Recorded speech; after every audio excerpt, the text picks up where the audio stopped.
Saudara-saudara, bangsa yang besar adalah bangsa yang menghargai jasa pahlawannya. Termasuk mereka, para pahlawan tanpa tanda jasa.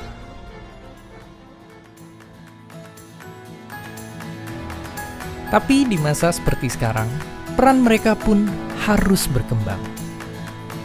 Dan Akademi Educreator ikut membantu ribuan pengajar-pengajar hebat ini untuk terus bertumbuh. Dari berbagai macam daerah, dari berbagai macam bidang, hingga melahirkan pengajar-pengajar terbaik di negeri ini. Tahun ini, Akademi Educreator hadir kembali.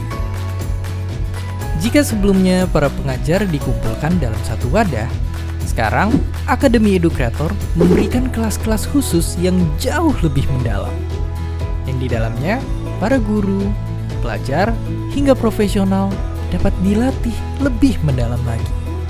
Dan melihat krisis yang sedang terjadi pun, akan ada juga kelas khusus untuk bidang ilmu kesehatan. Jika tahun lalu kita terpaksa berinovasi karena kondisi, tahun ini kita berani beradaptasi. Melahirkan anak-anak didik hasil revolusi. Dan ini adalah titik balik pendidikan Indonesia. Siap jadi educreator?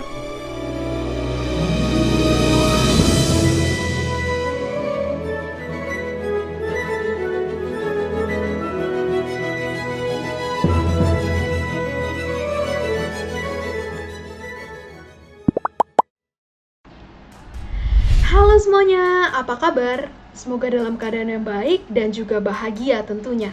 Dan selamat datang di Akademi Educreator yang kedua. Dan walaupun kita hari ini menjalankannya secara online, aku berharap kita semua bisa menjalankan hari ini dengan semangat dan juga antusias.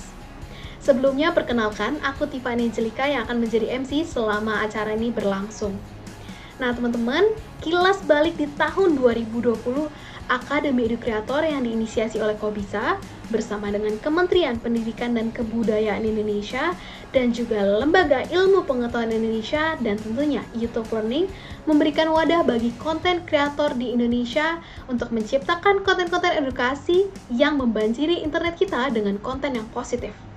Terdapat 1.000 peserta yang telah lulus dari Akademi Educreator yang pertama dan dilatih oleh para ahli, juga praktisi, dan juga YouTube tentunya. Nah, melihat potensi tersebut, Akademi Educreator diadakan lagi di tahun 2021 yang tentunya akan dibuka pada hari ini. Nah, hari ini bakal dibuka dengan topik-topik yang seru. Topik apa aja sih hari ini? Yang pertama, kita akan melihat pendidikan di Indonesia secara keseluruhan. Yang kedua, potensi guru di Indonesia seperti apa ya kira-kira? Yang ketiga, kita akan menggabungkan sains dengan hiburan. Dan yang terakhir, nggak kalah serunya nih, membawa talenta Indonesia ke ranah internasional. Siapa di sini yang punya cita-cita bisa sampai ke internasional karya-karyanya? Nah, topik-topik kali ini juga akan dibawakan oleh pembicara-pembicara yang keren banget nih tentunya, seperti Pak Menteri Nadiem Makarim, Pak Laksana Trihandoko, dan Vidi Algiano, Rara Sekar, dan masih banyak lagi. Keren banget bukan? Seru ya? Jadi kita langsung aja nih, nggak sabar untuk membuka acara Akademi Educreator 2021 dengan sambutan dari Pak Budi Gunadi selaku Menteri Kesehatan untuk menyampaikan opening speech di Akademi Educreator 2 ini. Assalamualaikum warahmatullahi wabarakatuh. Salam sejahtera bagi kita semua. Om Swastiastu, Namo Buddhaya, salam kebajikan. Salam sehat. Saya Budi Gunadi Sadikin, Menteri Kesehatan Republik Indonesia. Kita telah mengetahui bahwa konsep pendidikan telah berubah dalam beberapa waktu terakhir karena situasi pandemi COVID-19. Hadir secara fisik dan tatap muka bukan menjadi satu-satunya pilihan belajar lagi. Kegiatan belajar secara daring akan menjadi suatu kebiasaan baru yang kita lakukan di masa yang akan datang sebagai metode alternatif pembelajaran formal maupun non-formal. Tujuannya untuk memastikan tetap terpenuhinya hak peserta didik di samping hak kesehatan selama masa pandemi COVID-19. Belajar secara daring memungkinkan guru dan siswa untuk mengatur kecepatan belajar mereka sendiri, memungkinkan keseimbangan kerja dan belajar yang lebih baik, serta mengajarkan keterampilan manajemen waktu dan mendorong pemanfaatan teknologi informasi secara optimal. Saya sangat mengapresiasi penyelenggaraan Akademi EduCreator yang merupakan salah satu wadah belajar daring yang sangat baik karena sesuai dengan tuntutan revolusi industri dunia modern.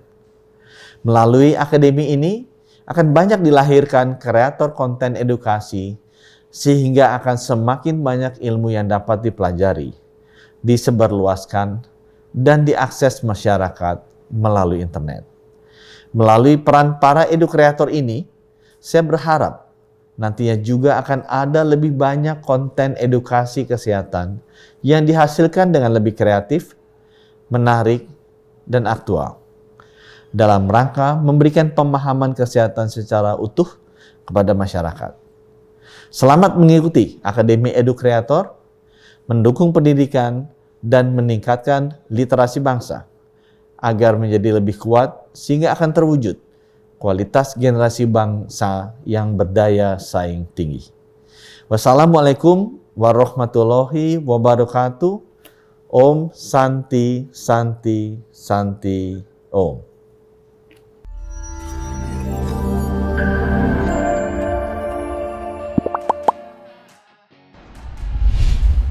Ya, terima kasih kepada Pak Budi Gunadi Sadikin untuk kata sambutannya dan juga apresiasinya kepada Akademi EduCreator.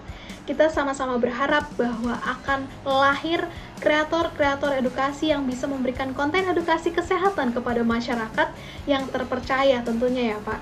Dan tadi hal positif lain yang saya dengar dan juga tangkap dari Pak Budi bahwa pembelajaran online ini memberikan anak-anak atau siswa manajemen waktu yang baik atau belajar untuk memanajemen waktu yang baik dan juga memaksimalkan penggunaan teknologi yang dibutuhkan di industri di masa depan sebenarnya.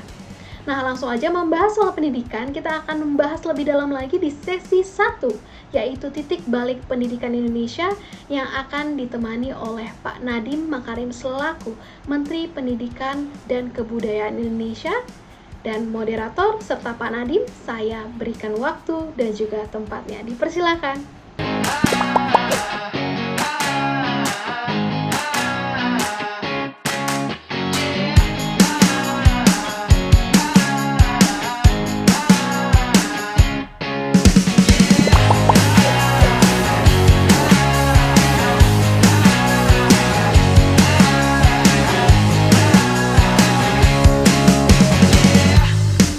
Halo, apa kabar semuanya para guru, murid, dan calon kreator semua.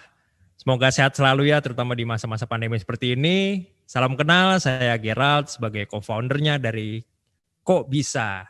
Mungkin aku tuh penasaran sebenarnya, aku pengen nanya-nanya ke Mas Nadiem tuh, gimana sih rasanya tuh jadi menteri pas lagi waktunya perang nih, wartime, pandemi. Terus ternyata ada perubahan sedikit dari Kemdikbud ke Kemdikbudristek tuh.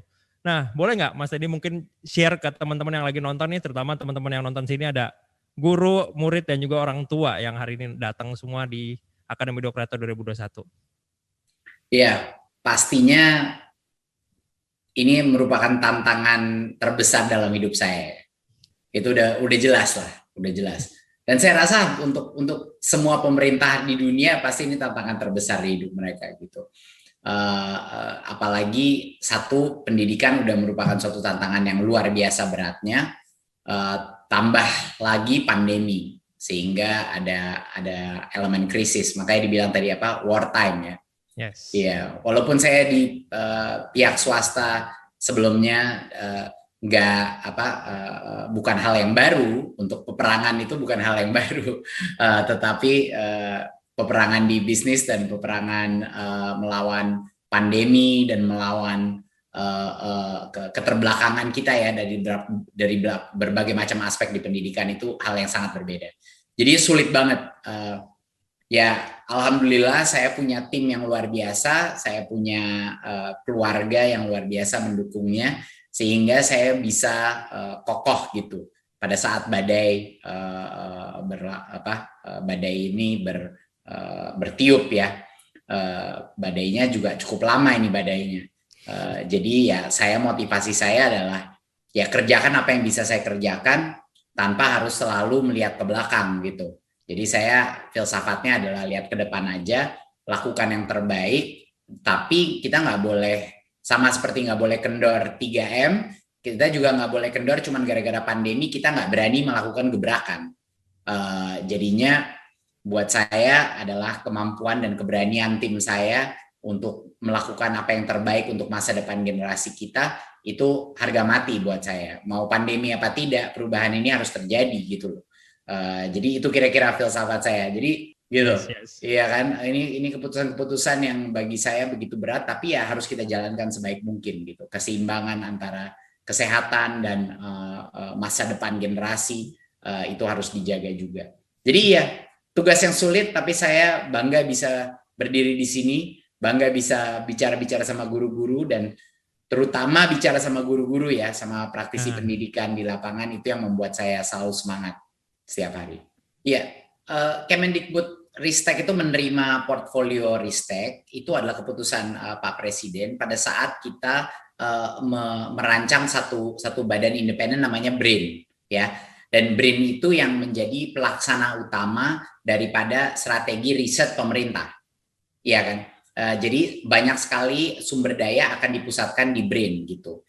Jadi kira-kira seperti itu pembagiannya. Jadi BRIN itu juga langsung melapor langsung di bawah Presiden, jadi menjadi mitra kita dalam melaksanakan riset.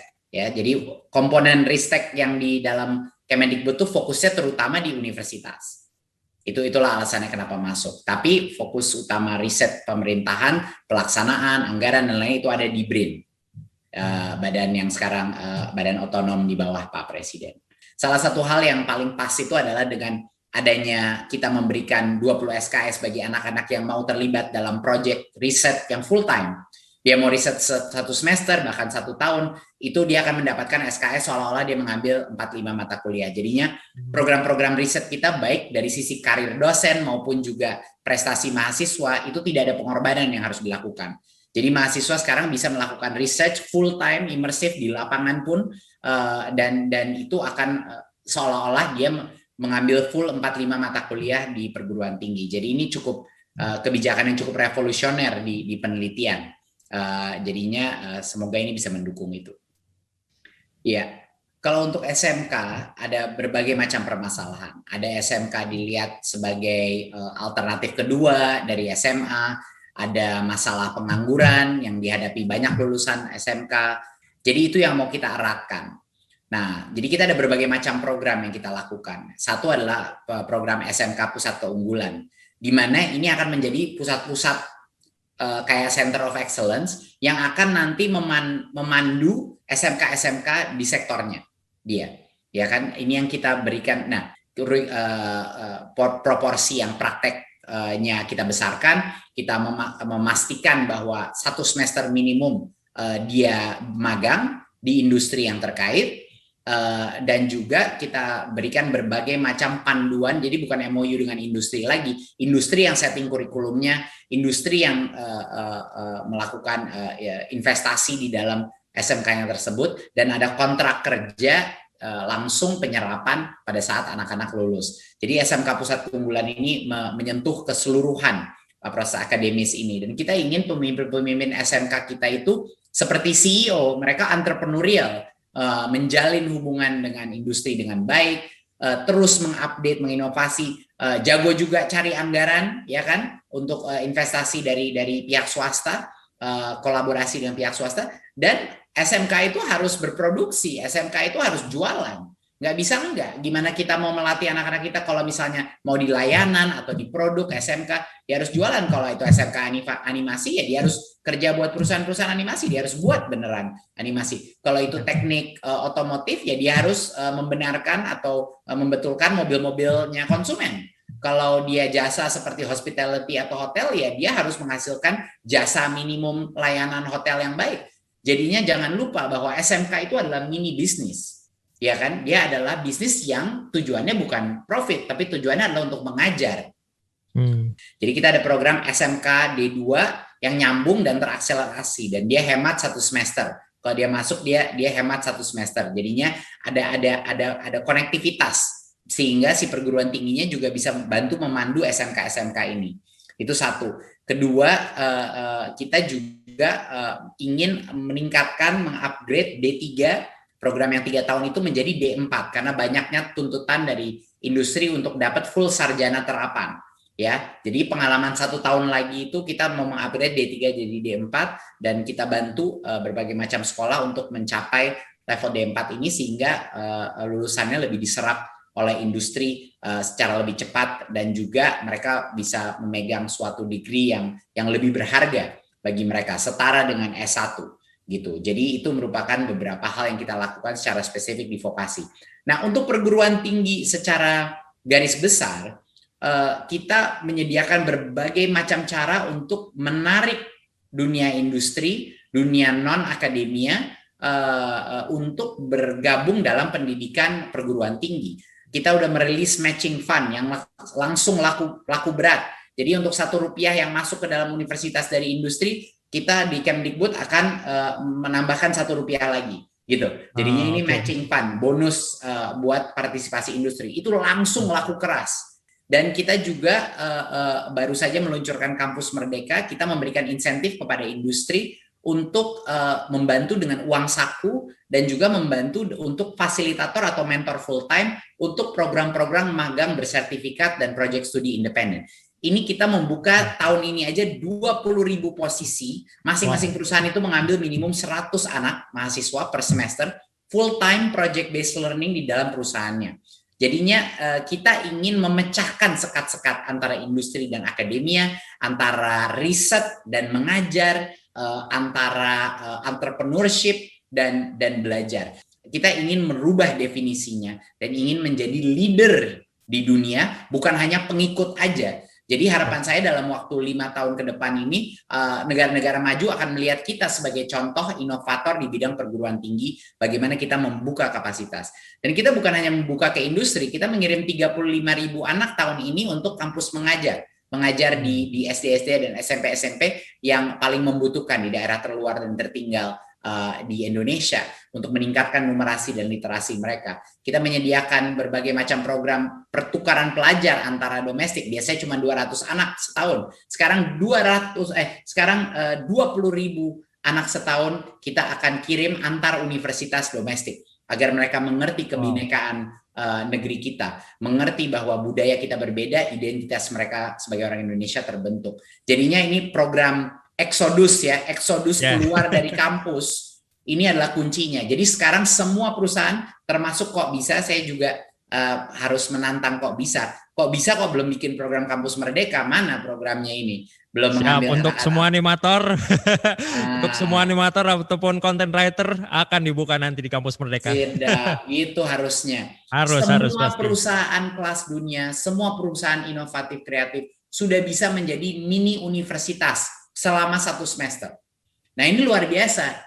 Jadi udah nggak boleh lagi komplain industri mengenai lulusan belum siap kerja, belum siap pakai dan lain-lain. Ya sudah, kalau Anda nggak bergabung dalam program ini, artinya Anda nggak punya hak untuk komplain lagi. Mas Menteri bilang bahwa guru itu adalah salah satu kunci sebenarnya di pendidikan Indonesia. Bukan salah satu kunci, Gerald. Kunci utama. Kunci utama. Yes. Jadi kalau kita nggak bicara guru, mendingan nggak usah bicara yang lain-lain.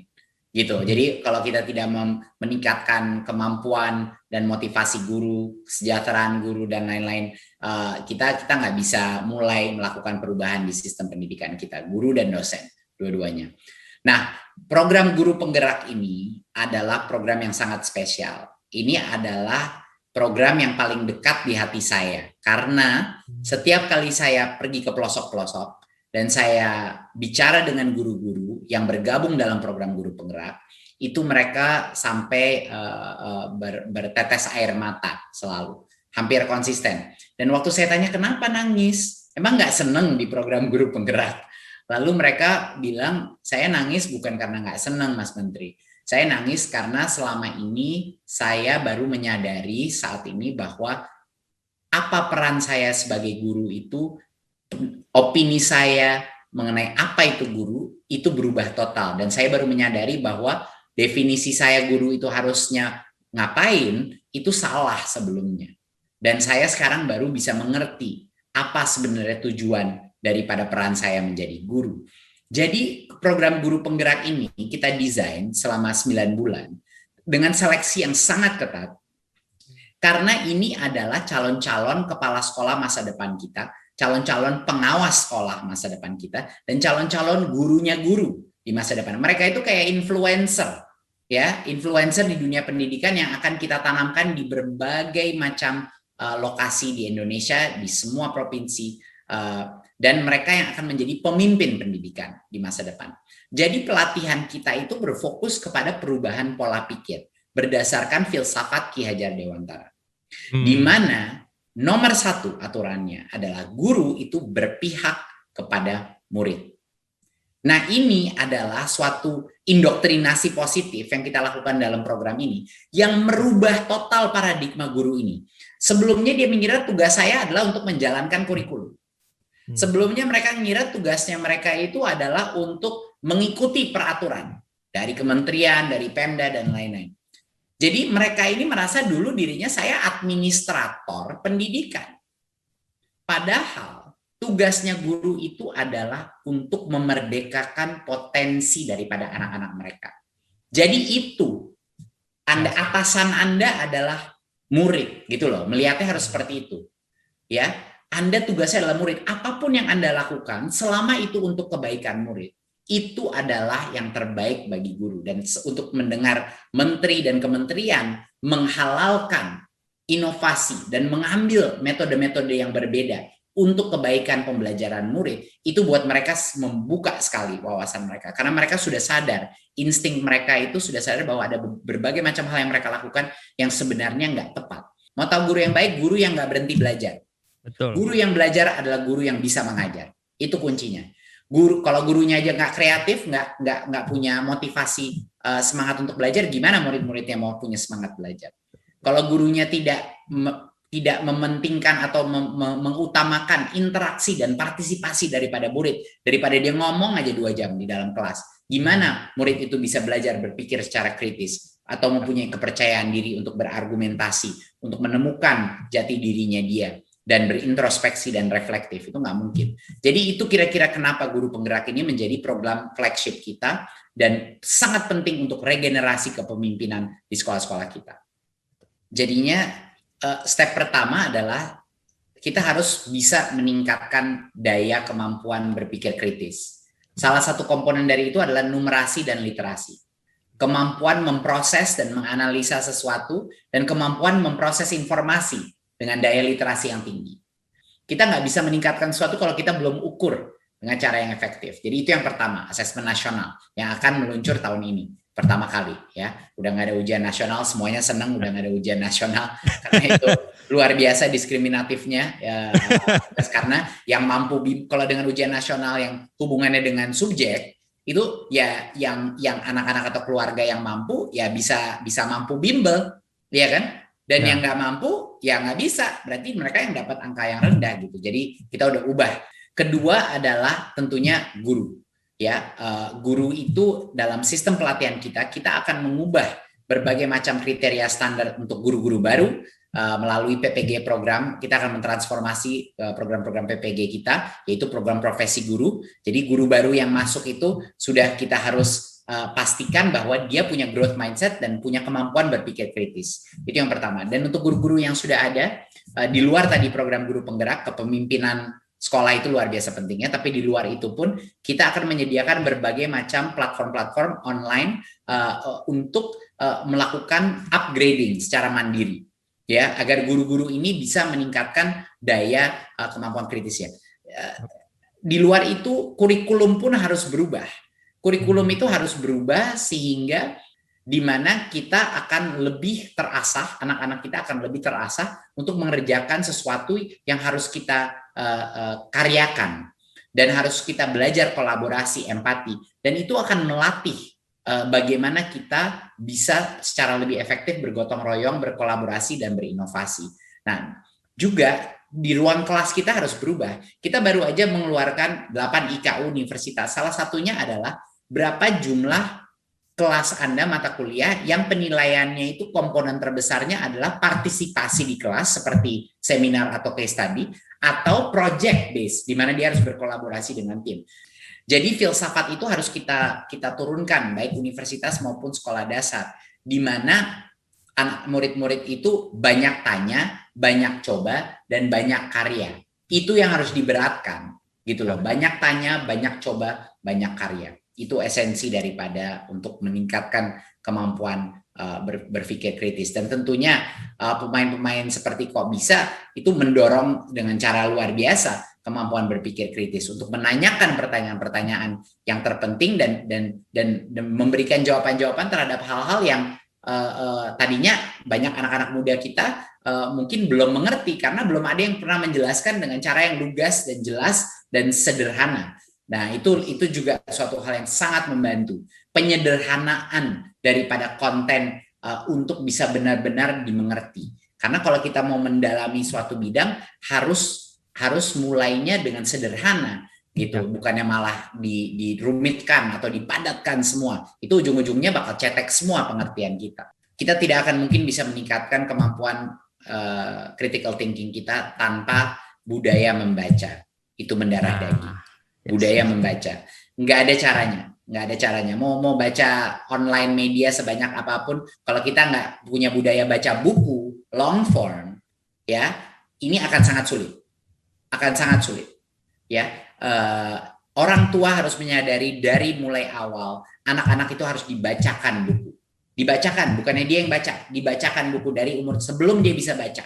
Harus dibacakan buku. Buku itu harus menjadi aktivitas yang rutin antara orang tua dan anak balitanya dia, ya, sampai dia sudah bisa membaca sendiri pun itu harus menjadi budaya baru. Ya. Jadi mungkin untuk guru ya dulu ya. Untuk guru pesan saya hanya satu. Kalau Anda selalu menomorsatukan murid, tidak ada yang salah. Ya, kalau Anda selalu menomorsatukan murid dan apa yang murid itu butuh, Anda tidak akan salah. Gunakan itu sebagai prinsip dasar dalam melakukan semua hal. Ya. Dan jangan pernah percaya orang yang bilang kepada Anda bahwa pendidikan itu hal yang tidak boleh kita nggak boleh mengambil resiko di dalam pendidikan. Kita nggak ada yang namanya inovasi atau kreativitas tanpa mengambil resiko, tanpa mencoba hal-hal yang baru. Jadi pesan saya untuk para guru-guru adalah cobalah hal-hal yang baru. Untuk guru, banyak coba, banyak tanya, banyak karya. Sama buat murid Anda. Yes. Itu sama. Dan itu adalah saran saya untuk para murid. Banyak coba, banyak coba, banyak tanya, dan banyak karya.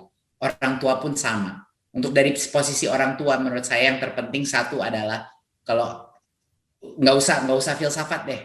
Yang basic aja, yang paling penting. Bacakan buku kepada anak-anak Anda sedini mungkin, mulai umur 1 tahun, 2 tahun. Bacakan buku setiap hari kepada mereka. Buat itu buku yang menyenangkan, sesi teduh buku itu. Karena itu luar biasa pentingnya untuk daya literasi dan kemampuan kritis. Dan yang kedua adalah berbicaralah dengan anak-anak Anda. Mereka punya banyak sekali opini, banyak sekali pendapat dan banyak pertanyaan. Berdiskusi dengan anak Anda. Jangan setiap kali makan siang atau makan malam itu anak-anak dipisah, gak pernah berbicara sama orang tua. Buat itu ritual di setiap hari untuk duduk bersama, berdiskusi, tanyakan mereka mengenai hari mereka, tanyakan mereka mengenai kehidupan mereka. Karena interaksi itulah yang akan menciptakan bukan hanya kedekatan batin antara orang tua dan anak, tapi kemampuan berpikir kritis, analisa, kemampuan dia untuk berkomunikasi dengan baik. Itu mulainya semuanya di keluarga, bukan di sekolah. Jadi itu luar biasa pentingnya. Dan kalau orang tua udah mengerjakan itu dengan benar, dengan daya literasi, kemampuan komunikasi, bahasa, terus berbicara dengan anaknya, itu nanti tugas buat guru akan jauh lebih mudah untuk guru bisa mengakselerasi pada saat mereka sudah masuk ke dalam sekolah. Jadi itu tugas 5 tahun pertama itu sebelum sekolah itu orang tua harus genjot bener ya. Dan yang terakhir adalah untuk murid-murid adalah jangan putus asa di masa pandemi ini. Ini memang masa yang sangat menantang. Saya tahu secara psikologis memang berat banget, banyak yang kesepian, banyak yang bosen di rumah. Tapi sekarang sekolah sudah banyak yang mulai tatap muka. Jadi jangan putus asa, jangan menyerah, dan kalau Anda satu generasi murid-murid dan mahasiswa ini bisa melalui ini, Anda akan menjadi generasi yang terkuat, yang paling keker dari generasi sebelumnya. Jadi selalu jangan pernah lupa itu. Kita mengalami segala musibah ini, kita akan menjadi negara yang lebih kuat pada saat kita keluar daripada masa yang menantang ini. Menurut saya sudah pasti penggunaan teknologi akan menjadi suatu hal yang permanen. Apakah itu manifestasinya menjadi hybrid learning apa tidak? Itu sebenarnya yang terpenting adalah memberikan kemerdekaan kepada masing-masing kepala sekolah dan guru untuk menentukan seperti apa keseimbangan yang mereka inginkan. Itu nggak harusnya ditentukan langsung dari pusat.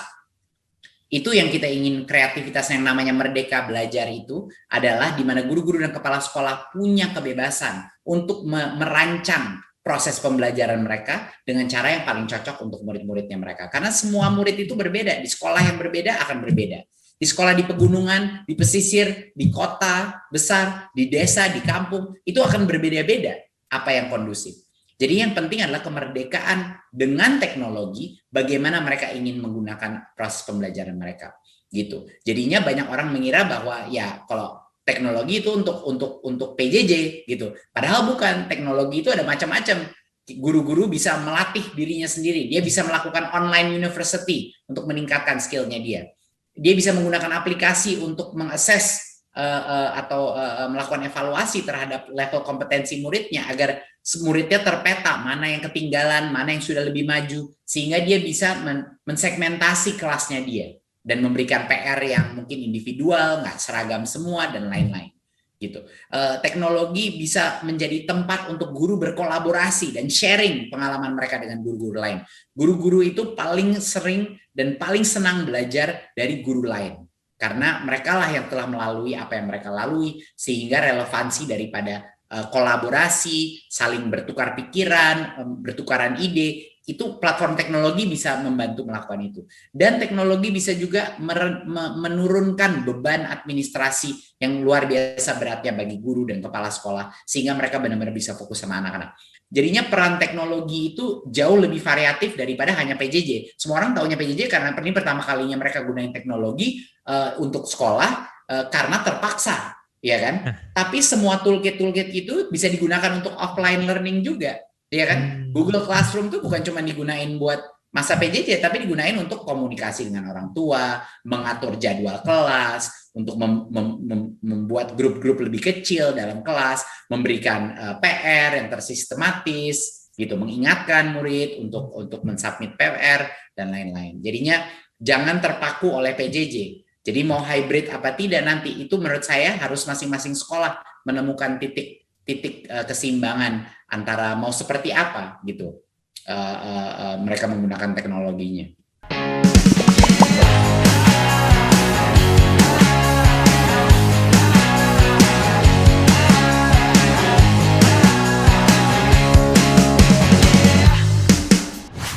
Ya, terima kasih Pak Nadiem Makarim untuk topik dan bahasannya, materinya sangat oke banget ya. Kita jadi tahu titik balik pendidikan di Indonesia, banyak banget inovasinya, hal-hal yang mungkin kita belum tahu sebelumnya.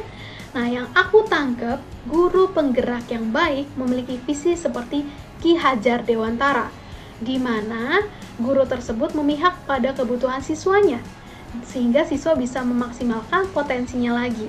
Nah, ini para siswa pasti pada seneng nih dibela ya apa yang dia pengenin atau dia butuhin. Nah, berikutnya juga untuk mahasiswa nih. Mahasiswa, untuk riset mahasiswa mungkin bisa diselaraskan dengan program Kampus Merdeka, sehingga lebih banyak lagi riset-riset yang bagus dan juga mahasiswa berprestasi di Indonesia. Nah, berikutnya juga untuk para teman-teman yang nggak suka membaca nih, kalau bisa ditingkatkan lagi membacanya, karena dari membaca itu adalah awal mula kita bisa berpikir kritis. Nah, lanjut ke sesi berikutnya nih teman-teman. Ada tokoh yang nggak kalah kerennya dan juga nggak kalah pentingnya di dunia pendidikan. Siapa lagi kalau bukan guru tentunya. Topik kali ini di sesi kedua adalah tentang jangan sekali-sekali melupakan guru. Karena kalau tanpa guru, kita mungkin nggak bisa menghitung, nggak bisa membaca, dan nggak bisa menulis. Langsung aja, ini dia sesi berikutnya. Bakal ada siapa aja sih di sesi berikutnya? Sesi berikutnya ini kita akan menyambut Pak Praptono selaku Direktur dari P3GTK, Kementerian Pendidikan dan Kebudayaan Indonesia dan Ristek RI yang menggantikan Pak Iwan yang berhalangan hadir pada hari ini.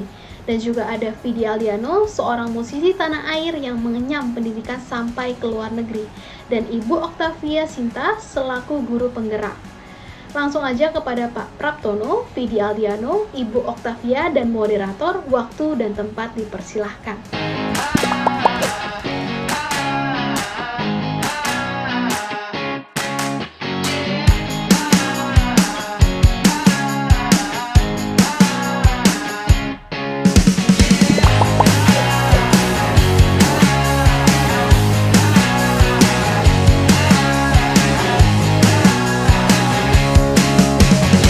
Baik Pak Praptono, sudah ribuan guru penggerak nih dari ratusan kabupaten dan kota dilatih. Sepertinya guru penggerak ini program unggulan dari Kemendikbud-Ristek. Boleh nggak kita tanya, mengapa ya Pak Praptono program guru penggerak ini mengutamakan guru-guru dari berbagai macam daerah? Dan dengar-dengar di awal-awal sangat terbatas dan hanya dibatasi oleh daerah-daerah tertentu terlebih dahulu. Kira-kira alasannya apa nih Pak Praptono? Ya, baik. Pertama saya sampaikan bahwa program guru penggerak ini adalah program prioritas nasional dalam rangka untuk menghasilkan pemimpin-pemimpin pembelajaran masa depan untuk mewujudkan guru Indonesia yang mampu melakukan pembelajaran secara holistik, aktif, dan kreatif. Dan kita dengan 3 juta guru, maka untuk memastikan agar program ini tepat sasaran, berjalan dengan baik, maka ini kita lakukan secara bertahap dan sifatnya sangat terbuka. Inisiatif awal kita tentukan dengan memilih 56 kabupaten kota yang siap untuk menjalankan program ini. Dari Sabang sampai Merauke, kalau kita petakan wilayah Indonesia, Jawa dengan luar Jawa berbeda. Kota dengan pedesaan berbeda. Bahkan kita punya daerah-daerah yang masih sangat marginal, sulit transportasi, sulit jaringan internet, listrik, dan sebagainya. Karena program guru penggerak ini adalah program nasional, maka kita harus memastikan bahwa program ini bisa dilaksanakan apapun kondisi daerahnya. Sehingga memang dalam menjalankan program ini, meskipun basis utamanya kita bangun secara daring, online untuk pelatihan, tetapi karena kita sadar betul banyak daerah-daerah kita yang masih punya persoalan dengan jaringan internet dan listrik, nah maka kita pun dalam menjalankan program guru penggerak ini sudah mengantisipasi, melakukan mitigasi risiko untuk daerah-daerah yang secara marginal memang butuh intervensi khusus. Sehingga memang ada pelajaran berharga yang ingin kita dapatkan dengan menjalankan angkatan 1, angkatan 2, maka kita evaluasi, kita refleksi, dan nanti ini akan menjadi bahan masukan untuk penyempurnaan program itu di angkatan-angkatan berikutnya. Oke, luar biasa Pak Praptono. Jadi ini dipastikan dari berbagai daerah, maka program guru penggerak ini memang bisa diimplementasikan di seluruh Indonesia secara skala nasional. Bukan hanya untuk di kota-kota besar saja nih yang dipelajari, memang bisa diaplikasikan di seluruh daerah di Indonesia. Dan bisa menjadi katalisator juga ya perkembangan dan pemerataan pendidikan di Indonesia. Boleh diceritakan sedikit nggak Bu, proses apa yang dilalui sehingga sampai akhirnya terpilih, dan apa sebenarnya yang didapatkan dari program guru penggerak ini yang nggak bisa didapatkan oleh guru-guru lain, biar menginspirasi para guru buat daftar nih Bu Oktavia. Iya, baik Mbak Amel. Terima kasih untuk waktunya. Jadi kalau disuruh bercerita nih tentang bagaimana sih prosesnya menjadi guru penggerak, panjang Mbak ceritanya. Dan ini sama juga dengan prosesnya 9 bulan karena waktunya itu. Nggak ada pendidikan guru yang seperti ini selama 9 bulan. Saya mengajar itu sudah hampir 15 tahun. dan mengikuti berbagai macam pendidikan pelatihan yang diadakan baik oleh Kemendikbud maupun Dignas Kota Pontianak sendiri. Tidak ada pendidikan yang sangat spesial seperti ini. Nah, awalnya undangan ini kami terima dari Dignas Kota kami, Dignas Kota Pontianak. Kami menerima undangan dan yang pasti pertama itu harus siapkan mental dulu. Karena sudah dikasih tahu nih bahwa 9 bulan waktunya. Nah, maju mundur ini kan. Di mana kami punya tugas pokok untuk mengajar, kami juga ikut pendidikan seperti ini 9 bulan. Nah, yang diutamakan dulu itu persiapan mentalnya dulu selama 9 bulan. Akhirnya saya memberanikan diri dan dengan niat yang tulus ikhlas, saya maju, saya mengikuti proses demi proses tes dari pendidikan guru penggerak ini. Tapi kalau ini dari perekrutannya saja itu sudah ada diawali dengan tes. Nah, setiap tahap tesan itu kita mengikuti prosedurnya. Yang dicita-citakan oleh pendidikan ini adalah bahwa siswa itu memiliki kebutuhan belajar yang berbeda-beda, siswa itu memiliki minat belajar yang berbeda-beda. Kita tidak bisa memaksakan kalau seandainya bebek berenang diajar terbang. Kan tidak bisa seperti itu. Sama juga monyet sudah lihai diajar untuk manjat, yuk kita latih lagi nih supaya bisa cepat sampainya ke puncak pohon tersebut. Nah, begitu juga kita kembalikan ke siswa kita. Ketika si anak punya bakat yang sudah dimilikinya, guru ini wajib dan harus mengasah bakat itu sampai pada satu titik tujuan yang dicita-citakan oleh siswa kita.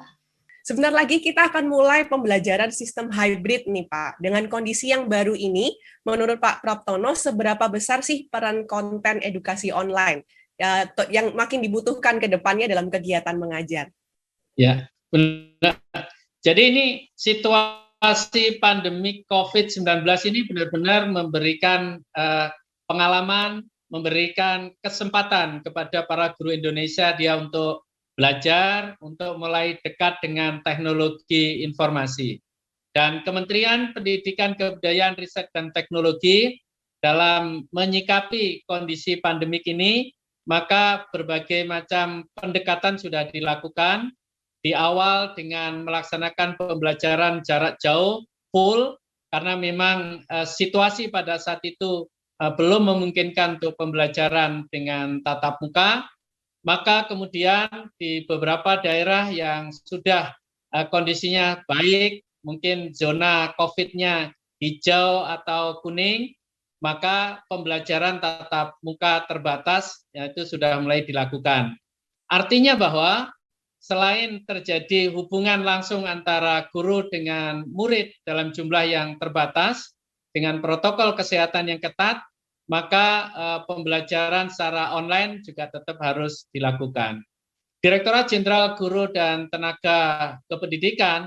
Kak Vidi, sekalipun ya, Vidi ini kan udah dikenal luas banget sebagai musisi dan public figure juga yang sangat peduli dengan pendidikan. Bahkan Kak Vidi juga rajin menempuh pendidikan sampai pendidikan lanjut di University of Manchester ya Kak. Walaupun udah dikenal luas nih. Pertanyaannya nih, sebenarnya kenapa sih Kak Vidi sepeduli itu sama bidang pendidikan? Dan apakah semua pendidikan yang Kak Vidi udah tempuh sampai hari ini itu sejujurnya punya pengaruh nggak sih terhadap karir musiknya Kak Vidi sendiri? Oke, kalau misalnya tanya kenapa peduli bahasa pendidikan, mungkin itu semuanya berawal dari culture keluarga kali ya. Dimana sebenarnya my parents, orang tua saya, itu dari kecil kayaknya memang prioritas utama anak-anak adalah untuk mendapatkan pendidikan yang baik gitu. Even though kita bukan pergi ke sekolah-sekolah yang kayak fancy atau segala macam, tapi kita benar-benar dari kecil prioritasnya adalah untuk bisa serius belajar gitu. Jadi I feel like pendidikan itu is more than that, it's more than kayak kita ngehafal dan kayak bikin esai yang bagus, tapi itu membentuk pola pikir kita juga supaya kita bisa survive di dunia yang beneran gitu. Ada gitu. ininya nggak pengaruhnya terhadap karirnya Kak Vidi sendiri, terutama sebagai musisi? Oh, ada banget. Karena sekarang kan aku udah dari tahun 2000, sebenarnya dari tahun 2008 akhir 2009 saat aku pertama kali masuk industri musik, itu notabene aku baru lulus SMA dan aku S1 aku ambil bisnis, dan segala ilmu bisnis yang aku pelajari di kuliah aku di S1 dan S2 itu semuanya aku apply di perusahaan aku sendiri, karena aku dari awal memang independen, label aku sendiri, manajemen sendiri juga. Jadi I'm being my own boss, dan aku ambil emang S2 itu spesialis entrepreneurship. Jadi kayak ini walaupun di industri musik tetap kayak aku punya my own management and label. Jadi semuanya sih terpakai sih, alhamdulillahnya. Itu is not only about the teachers, tapi keluarga itu juga ternyata punya peran penting dalam memberikan mindset pendidikan itu penting gitu ya untuk anak-anaknya. Yes, aku setuju banget karena pola pikir bahwa pendidikan itu hanya urusan sekolah dan guru gitu. Buat aku it's a very misleading concept dan nggak akan berjalan secara maksimal gitu. Karena at the end of the day yang mereka akan ketemu setiap hari, mereka pulang kemana itu ke rumah gitu. Jadi pendidikan itu harus, menurut aku 24 jam sih harusnya, kayak culture pendidikan itu penting, itu harusnya seutuhnya itu. Nah, tapi juga kaya nih sama pengalaman-pengalaman menjadi guru. Benar nggak, Kak? Pernah jadi guru juga ya, ngajar IPA, ngajar biologi? Yes, so beberapa tahun lalu aku sempat bekerja sama salah satu platform education di Indonesia, dan di situ aku dapat opportunity untuk bisa mengajar biologi, karena aku emang dari SMP sampai SMA aku emang masuk tim olimpiade biologi. Jadi pertama kali aku ditawarin sama that kind of platform, aku ditanya aku mau mata pelajaran apa, dan aku cerita tentang background aku selama aku sekolah, dan mereka bilang ya udah kalau gitu biologi aja, dan itu rasanya deg-degan banget, dan tapi at the same time exciting karena aku diupdate lagi ilmu pengetahuan SMA. Waktu itu aku ngajar SMA biologi, sekarang tuh kurikulum seperti apa. Jadi aku kemarin senang banget sih ngajar biologi, karena it's not that easy loh ternyata untuk jadi guru, untuk kayak bisa mengartikulatkan sebuah informasi ke anak-anak yang belum paham gitu sama informasi. Jadi it's very tricky, it's not easy gitu. Kayak dulu kan kita guru kan kayak gimana gitu, ternyata saat sudah mengalami sendiri mengerti banget bahwa jadi guru tuh sebenarnya susah sekali ya gitu. Kak Vidi, pertanyaan juga nih buat Kak Vidi, boleh nggak di-reveal orang seperti Kak Vidi ini punya tipe guru favorit seperti apa sih gitu? Jadi guru favorite all the time-nya, dan kenapa kok guru ini favorit buat Kak Vidi? Oke, aduh, sebenarnya kalau guru sih sebenarnya semuanya punya andil ya, karena semuanya kan kontribusinya pasti besar gitu ya di hidup aku gitu ya. Tapi kalau misalnya dibilang ada satu orang yang sangat amat mendukung aku sebagai siswanya pada saat itu, dan nggak cuman di bidang sekolahnya doang gitu, tapi kegiatan-kegiatan ekstrakurikuler aku di luar sekolah juga. Waktu itu aku masih ingat banget, ini sebenarnya wali kelas aku kelas 1 SMA, namanya Pak Makmur. Dia itu guru kimia di Al-Azhar Pusat, Al-Azhar 1. Dan beliau ini mendukung sekali saat itu. Jadi aku sempat ikutan namanya ajang pencarian bakat gitu deh, umur 15 tahun, 16 tahun kelas 1 SMA. Kan tuh sebenarnya secara otak pikir aku, anak kelas 1 SMA, ya lu harusnya ya sekolah, belajar gitu ya. Gak boleh bolos, gak boleh ya harus kerjaan PR segala macam. Tapi at that time aku punya wali kelas yang super cool, yang dia tahu aku suka nyanyi. Dia mendukung aku untuk kayak udah, kamu nggak apa-apa satu hari ini kamu nggak masuk sekolah, kamu ikutan kejar mimpi kamu di situ, karena dia bilang ini tuh sama pentingnya sama belajar di sekolah. Kamu mengejar passion kamu mengerjakan sesuatu yang kamu suka, kamu mengejar mimpi kamu, itu sama pentingnya sama kamu belajar di sekolah. So, dia ngedukung aku, plus kepala sekolah aku pada saat itu juga, Pak Budi, juga mendukung aku juga untuk bolos sekolah pada saat itu, untuk ikutan daftar audisi si pencarian bakat itu, yang nggak keterima juga sebenarnya. Tapi itu yang aku ngerasa value seperti itu yang aku tidak dapatkan beberapa tahun sebelumnya di sekolah-sekolah aku yang sebelumnya, karena mindset sekolah tuh dulu kayaknya bener-bener kayak penjara gitu kan, kayak sekolah itu cuma ngerjain PR, ngerjain matematika, rumus ini, hafalin ini segala macam. Tapi saat aku SMA kemarin di Al-Azhar itu, aku menemukan sebuah environment yang kayak this is so different, they understand what the students love, dan they support it gitu. Dan saat itu menurut aku, zaman aku tahun 2009-2008 itu jarang sekali gitu, guru yang seperti itu mindset. Jadi aku sangat amat kena di hati nih Pak Makmur sama Pak Budi. Terima kasih.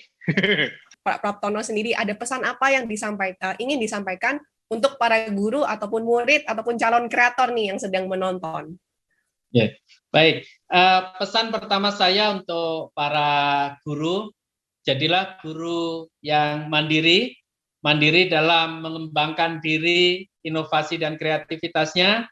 Jadilah guru yang bisa melayani pembelajaran berpusat pada murid, dapat merencanakan, melaksanakan, mengevaluasi dan membiasakan diri dengan refleksi. Dan saya juga nitip, jangan pernah berhenti untuk melakukan inovasi pembelajaran.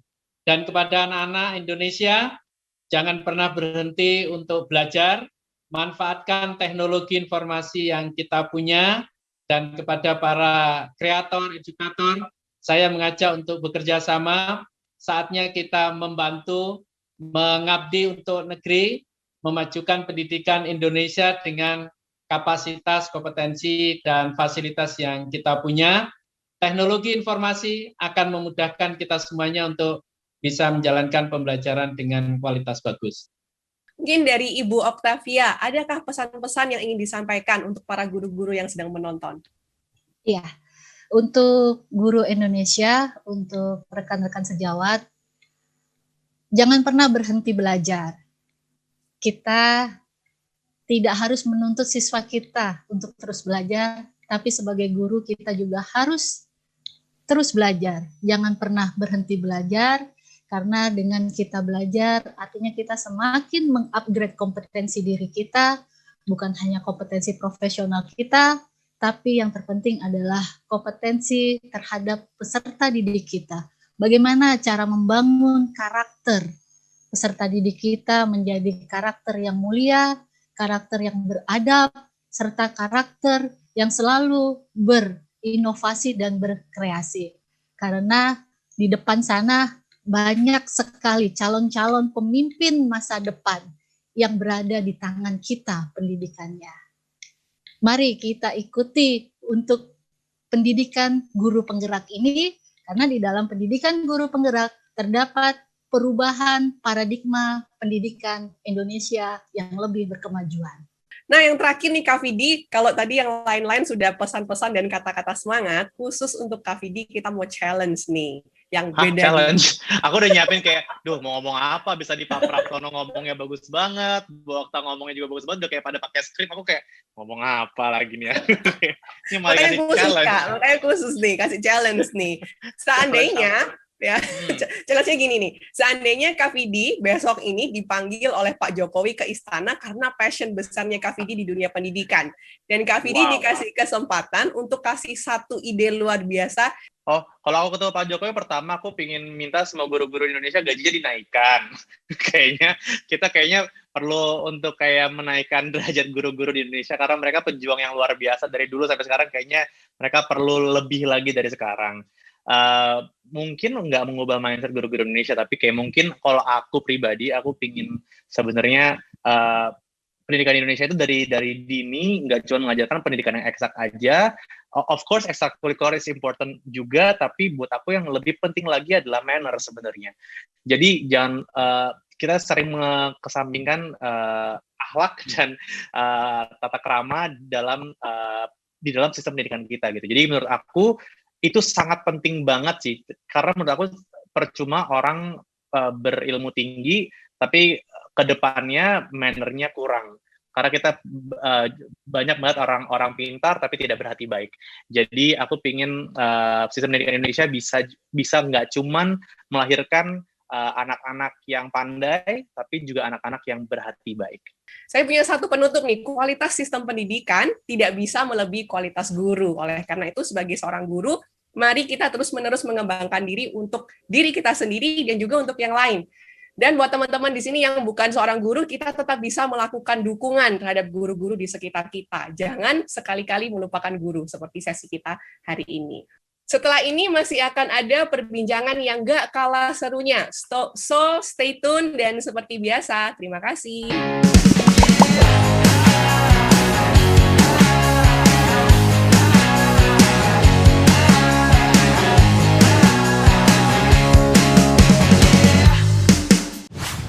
menarik banget ya sesi kita yang kedua. Terima kasih kepada Pak Praptono, Vidialiano, Ibu Oktavia Sinta atas pemaparan materinya. Kita juga memiliki musisi atau juga aktor, juga bisa disebut sebagai vocal coach untuk para artis ternama di Indonesia seperti Afgan, Raisa, dan lebih banyak lagi. Ini dia Indra Aziz. Halo teman-teman Akademi Edu Kreator, perkenalkan saya Indra Aziz. YouTube channel saya, Vokal Plus, memberikan berbagai tutorial dan tips dalam bernyanyi. Dan saat ini memiliki sekitar 1,4 juta subscribers. Saya percaya konten yang menghibur dan edukatif itu memiliki banyak manfaat. Misalnya, dalam bernyanyi kita juga meningkatkan rasa pede, rasa kepemimpinan, apresiasi seni, bahkan kemampuan berbahasa asing. Dan semua itu bisa dilakukan dengan cara yang menghibur dan menyenangkan. Asiknya lagi, kita yang bikin jadi ikut belajar. Jadi, yuk mulai bikin konten yang menghibur dan edukatif di YouTube channel kamu. Jangan lupa mampir ya ke YouTube channel saya, Vokal Plus, bebaskan suaramu. Terima kasih. Ya, terima kasih banyak Mas Indra Aziz untuk inspirasinya. Kita semua di sini jadi pengen belajar nyanyi ya, walaupun yang bisa atau nggak bisa, semua orang suka nyanyi gitu ya, dan bisa jadi the next Raisa mungkin, amin amin, atau bahkan lebih ya jadi bintang ternama suatu hari nanti. Nah teman-teman, masih ngomongin soal hiburan atau music yang tadi diomongin sama Mas Indra Aziz nih, di sesi ketiga kita juga kehadiran musisi, karena kita akan membahas topik mengenai pengetahuan yang dibumikan melalui hiburan. Jadi membumikan pengetahuan dengan hiburan. Langsung aja, ini dia sesi berikutnya.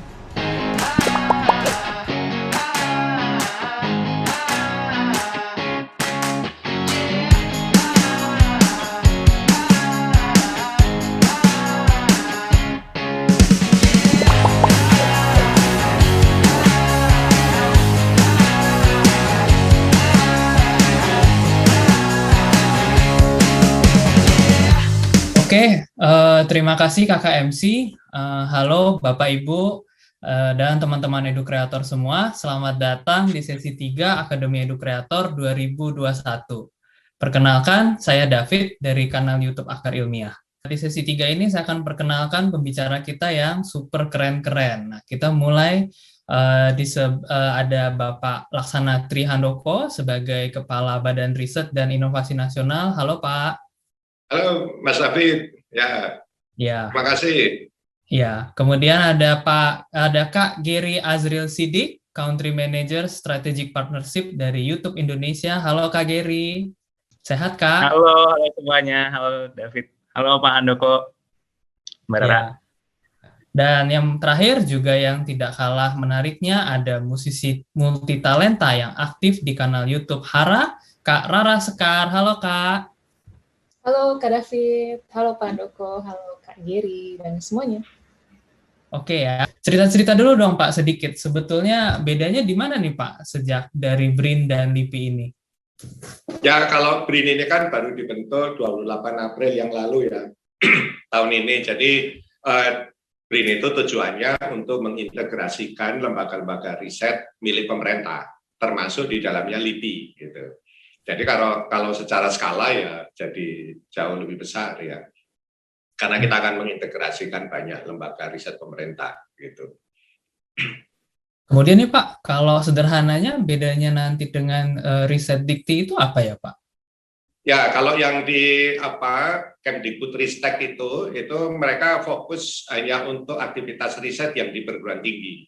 Karena kan mereka sumber pendanaannya juga dari dana pendidikan ya untuk risetnya. Sedangkan kami itu riset yang seluruhnya secara nasional di luar yang perguruan tinggi, meskipun kami nanti juga memfasilitasi teman-teman yang di perguruan tinggi gitu. Jadi kan Pak Handoko nih sering bilang ya kalau produk riset itu harus bisa menunjang perekonomian. Nah, sekarang yang saya mau tanya adalah bagaimana sih Pak pandangan Pak Handoko tentang pentingnya mengkomunikasikan karya atau produk riset ke masyarakat? Ya, jadi kalau kita bicara komunikasi ke publik ya terkait riset, yaitu salah satu kalau bicara ekonomi yaitu marketing yang nomor satu kan itu ya, betul. Bagaimana riset, aktivitas riset dan hasil-hasil riset itu bisa menunjang ekonomi. kalau tidak dimarketingkan dengan baik kan, gitu. Jadi komunikasi itu merupakan bagian yang sangat penting ya, gitu, karena ya itu marketing tadi, gitu. Jadi sehingga kita itu di satu sisi ya, sehingga kita juga ingin semakin banyak juga orang yang tertarik untuk melakukan aktivitas riset, karena riset itu sebenarnya kan tidak milik eksklusif milik periset ya. Gitu. Semua orang sebenarnya bisa melakukan riset, semua orang bisa menghasilkan invensi kebaruan, bisa menghasilkan inovasi juga ya. Gitu. Jadi membumikan riset itu, membumikan pengetahuan itu ada dua sisi. Yang pertama membuat orang semakin banyak untuk bisa terlibat. Yang kedua juga untuk memarketingkan riset itu sendiri, gitu ya. Dan kalau makin banyak terlibat, tentu yang potensi berhasil, yang bisa jadi produk katakanlah ya, yang kemudian punya potensi mendukung ekonomi akan jauh lebih besar lagi, ya. Tapi yang lebih penting adalah dalam konteks membumikan pengetahuan ya, itu kan memberikan inspirasi ya, memberikan inspirasi bagi penonton. Gitu, basisnya sains, basisnya adalah riset terkini ya, yang meskipun ada banyak bumbu-bumbunya sih ya, gitu ya, gitu. Tapi ya itu kan biasa ya, ya nggak apa-apa gitu. Tapi itu menggugah dan menginspirasi publik umum ya, publik awam untuk lebih tertarik ke riset. Jadi kalau saya secara personal saya senang banget nonton itu karena kan ringan dan menghibur ya. Next ke Kak Rara ya. Nah, Kak Rara, gini nih Kak, banyak yang bilang nih ya, orang yang multidisiplin itu adalah kunci untuk bikin karya yang bisa menghibur karena dia punya pengetahuan yang banyak. Nah, jadi dia bisa buat karya yang selain edukatif juga menghibur. Nah, gitu kan ya. Nah, dalam karya-karyanya Kak Rara pun sebetulnya kan banyak nih ya karya yang mengandung unsur ajakan positif atau edukatif seperti di lagu Kebun Terakhir ya Kak kalau nggak salah ya. Nah, pertanyaannya gimana sih Kak sebetulnya cara menghubungkan dua dunia yang sepertinya ini kayak berlawanan? Kan edukasi itu punya kesan serius ya, sedangkan kalau hiburan ya senang-senang gitu ya. Jadi kayak gimana sih Kak itu cara menyambungkannya? Iya, makasih Kak David pertanyaannya. Menarik banget karena sebenarnya kalau aku pribadi selalu melihat pendidikan dalam artian yang lebih luas. Jadi tidak terpaku pada pendidikan formal yang harus di dalam sebuah ruang kelas atau berhubungan dengan institusi gitu. Justru aku merasa hampir semua hubungan, baik itu dengan orang lain atau melalui media atau bahkan kita berinteraksi dengan alam adalah relasi pendidikan. Nah, salah satunya pastinya adalah hiburan ya, entertainment atau apapun pengetahuan yang kita dapat di dalam kehidupan sih, gitu sih. Nah, dengan perspektif seperti itu, aku merasa kebetulan karena aku juga seorang musisi gitu ya, aku bergerak di bidang seni juga, aku merasa semua karya yang aku ciptain juga adalah bentuk pendidikan gitu. Nah, tinggal sebagai pembuat karya, kita pikir, pengetahuan seperti apa ya yang ingin kita berikan ke penikmat karya kita, gitu sih. Ini ya, jadi teman-teman, tadi Kak Geri udah dikenalin sebagai seorang yang bekerja di YouTube Indonesia. Nah, sekarang saya mau nanya nih, seberapa banyak sih sebenarnya orang-orang yang nyari konten pembelajaran? Very good question pastinya, David. Dan seperti yang kita tahu sih, semua user YouTube itu datang ke YouTube itu dengan berbagai macam tujuan. Ya, ada yang memang mencari hiburan, pengen ketawa setelah capek kerja seharian, ada yang mau dengerin musik, sambil beraktivitas, sambil beresin rumah, sambil belajar, biar fokus gitu kan. Tapi banyak banget juga user YouTube yang datang ke YouTube itu karena mau belajar, gitu kan. Karena medium video yang imersif dan kreator-kreator kita yang super talented dan juga search engine kita yang sangat powerful gitu ya. Jadi mau belajar apa aja ada gitu kan di YouTube. Dari yang akademis, kayak misalnya mau ngerti PR matematik, bareng salah satu kreator kita, contohnya Pak Aman Apik, ya, yang ngajar matematik di YouTube, atau belajar spesifik skills yang vokasi, kayak misalnya channelnya Sibun Channel. Itu isinya kontennya benar-benar cuman servis motor tuh, tapi dia bisa hit 1 juta subscribers dan bahkan videonya dapat jutaan views juga gitu. Atau ya emang konten edutainment kayak kok bisa gitu ya, yang gabungin hiburan dalam penyajian konten pengetahuan. di tahun 2020 tuh kita ngeliat growth watch time atau waktu tonton dari video-video pengetahuan itu naik 80%, hampir 2 kali lipat gitu ya. Dan pasti banyak nih di antara teman-teman di sini juga yang karena maunya di rumah aja atau karena social distancing jadinya belajar hal baru sendiri gitu ya. Gue sendiri sejak tahun lalu jadi potong rambut sendiri gitu kan karena takut ke barber, terus belajar masak sendiri, benerin AC karena takut tukang servis ke rumah gitu kan takut COVID gitu. Tapi gitu sih. Tapi mungkin yang mau ditekanin juga di sini YouTube itu ya bukan pengganti ruang kelas gitu ya. Jadi mau bener-bener jago cara potong rambut atau benerin motor ya ada sekolahnya gitu. Dan YouTube itu bisa jadi suplemen belajar tambahan yang menggunakan cara-cara kreatif gitu ya untuk ngegabungin hiburan dalam penyajiannya. Dan itu terjadi karena apa? Karena sebagian besar riset kita itu masih didominasi pemerintah, gitu. Bukan teman-teman di swasta. Riset itu akan maju ya di suatu negara itu akan berkembang pesat kalau pemainnya itu banyak justru dari luar pemerintah. Karena basisnya kan kreativitas ya, seperti teman-teman YouTuber kita ini kan kreatif ya, gitu. Padahal mereka hampir semua perorangan ya. Gitu ya, sebagian juga banyak juga yang sudah jadi bisnis beneran ya gitu. Jadi karena kreativitas itu milik semua orang gitu ya, sehingga kalau makin banyak orang yang terlibat di situ otomatis dinamikanya akan semakin tinggi. Jadi padahal riset itu basisnya kreativitas gitu. Kita sekarang udah mau masuk ke bagian penutupan sesi ini. Kita mulai dari Kak Rara dulu ya. Nah, Kak Rara ini loh teman-teman, sebetulnya itu sangat gemilang baik di akademis maupun non-akademis. Jadi selain sebagai musisi, Kak Rara juga aktivis lingkungan, pendidikan, dan masih banyak lagi. Nah Kak, bagiin dong Kak satu tips rahasia aja buat kita semua nih penonton Akademi Edu Kreator. Bagaimana sih Kak supaya bisa berprestasi kayak Kak Rara gini? Pastinya banyak yang lebih berprestasi sih dari aku dan mungkin beberapa hal yang aku selalu pegang teguh dan tetap memberi semangat aku untuk terus belajar, yang pastinya datang dari orang tua aku juga, itu ada mungkin bisa ada 4 hal kali. Yang pertama tuh terus memupuk rasa ingin tahu. Menurutku itu adalah modal yang sangat fundamental, sangat dasar, tapi sangat penting untuk kita terus belajar sih. Kalau kita tidak tertarik pada kehidupan, bagaimana kita semangat untuk belajar ya. Jadi cari mungkin apa hal yang paling kamu sukai atau kamu sangat tertarik untuk mempelajarinya. Dan aku sangat berterima kasih ke orang tuaku karena telah membebaskanku sehingga aku bisa menemukan apa bidang yang paling aku sukain.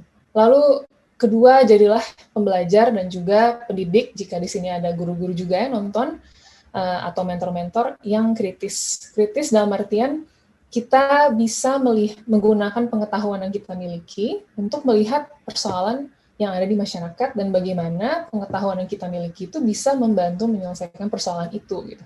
Jadi kritis di sini berarti kita bisa melihat nih ada masalah apa sih gitu dengan pengetahuan yang kita miliki dan kira-kira bagaimana kita menyasar persoalan itu dengan pengetahuan kita.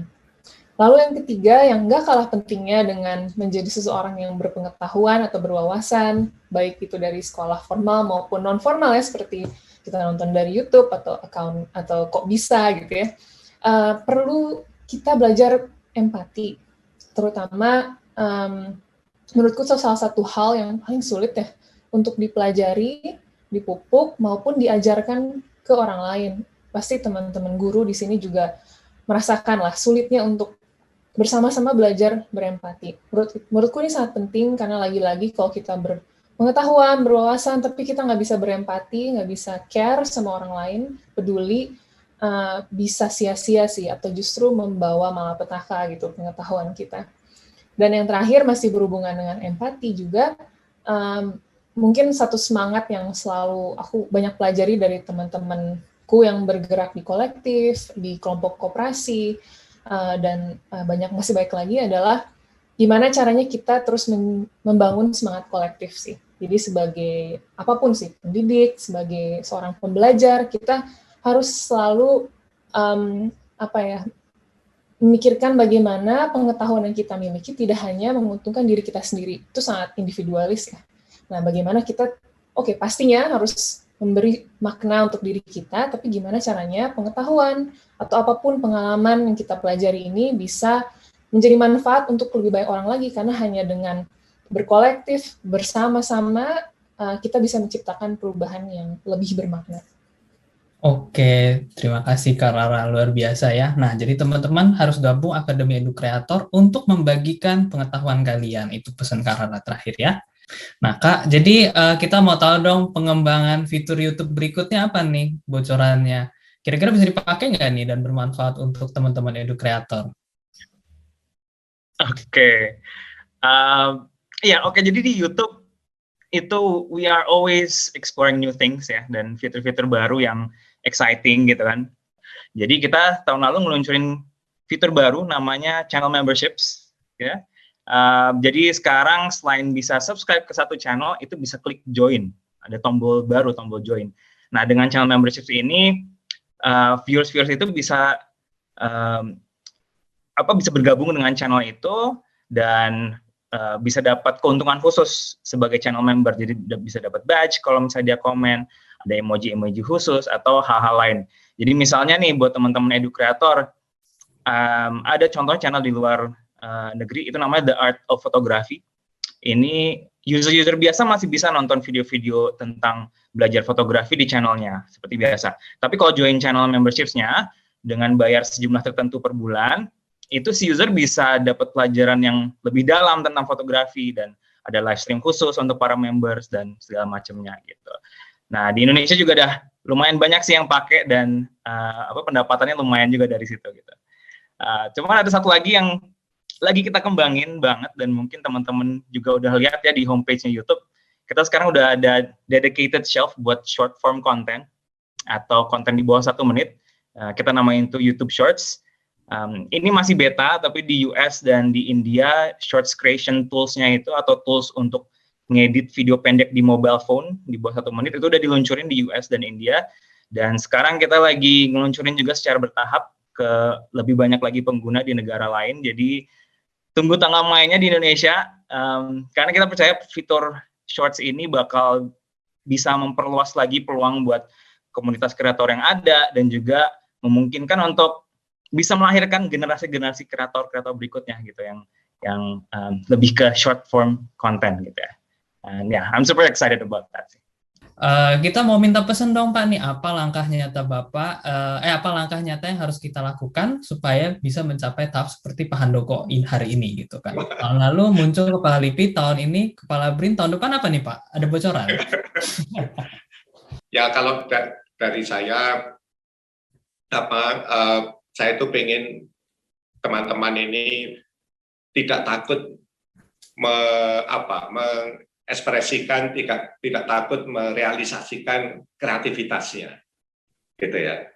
Kreativitas di bidang apa saja, gitu ya, dengan cara apa saja. Tentu selama itu tidak merugikan orang lain. Ya. Nah, apalagi sekarang sudah banyak media untuk mengekspresikan berbagai kreativitas kita itu kan. Ya, bisa pakai YouTube-nya Mas Gary, ya kan? Bisa juga memakai kanal-kanal yang lain, ya, gitu. Jadi, gitu. Saya yakin habis ini katakanlah YouTuber Indonesia atau musisi semacam Mbak Rara ini bisa berkiprah jauh lebih bagus, ya kan? Dengan kreativitas, dengan muatan-muatan yang ada di lokal bahkan, ya. Nah, mungkin yang penting memang pada saat mencoba melakukan itu ada bagusnya juga untuk mulai juga membentuk jejaring, ya kan, punya teman yang yang mirip-mirip kreativitasnya sehingga akan semakin matang nanti ide-ide kreatifnya itu, ya, gitu. Dan kalau sekarang kan cari teman tidak harus ketemu kan, ya kan. Oh itu ada sesama YouTuber yang mirip-mirip saya di kontak, bisa ngobrol, kan bisa begitu juga ya misalnya. Gitu. Dari situ bisa kolaborasi, bisa ini dan itu. Dan itu juga basic dari riset. Riset itu selain kreatif juga kolaboratif. Gitu. Jadi apalagi zaman sekarang tidak ada riset yang dilakukan tanpa kolaborasi. Ya, hampir tidak mungkin gitu, karena semakin advance apapun semakin dalam dan seterusnya, ya. Jadi Tapi menurut saya era sekarang ini eranya yang sudah semakin terbuka, ya. Dan termasuk juga misalnya mau kontak-kontak periset kami di BRIN juga silakan, ya. Jadi kontak saya pun boleh, gitu, ya. Gitu. Saya bisa ditemukan kalau di googling pasti ada lah, bisa dikontak juga, ya. Dengan relatif mudah pasti. Ya biasanya saya balas. Dan buat saya itu salah satu tugas kita, dan itu juga penting untuk tadi membumikan pengetahuan, ya. Itu membumikan pengetahuan itu salah satu yang utama adalah memfasilitasi membina orang yang pengen tahu gitu, sehingga dia punya pengetahuan gitu. Itu tugas kami itu. Oke, ya. Baik, teman-teman edukreator semua, terutama Pak Handoko, Kak Rara, dan Kak Geri, saya ucapkan banyak terima kasih sudah menyempatkan waktu untuk mengobrol. Kita senang banget nih ya, kita sudah dapat banyak informasi terkait bagaimana sih membumikan pengetahuan dengan hiburan. Nah, teman-teman jangan lupa riset itu terbuka untuk semua, kata Pak Handoko, kemudian harus empati, seperti kata Kak Rara, jangan mikirin diri sendiri aja, kita memikirkan bagaimana manfaat untuk orang lain ya. Terus juga ternyata konten pembelajaran itu banyak yang nyari sekarang, terutama di masa pandemi seperti ini, seperti informasi langsung dari Kak Geri yang ada di kantor YouTube Indonesia.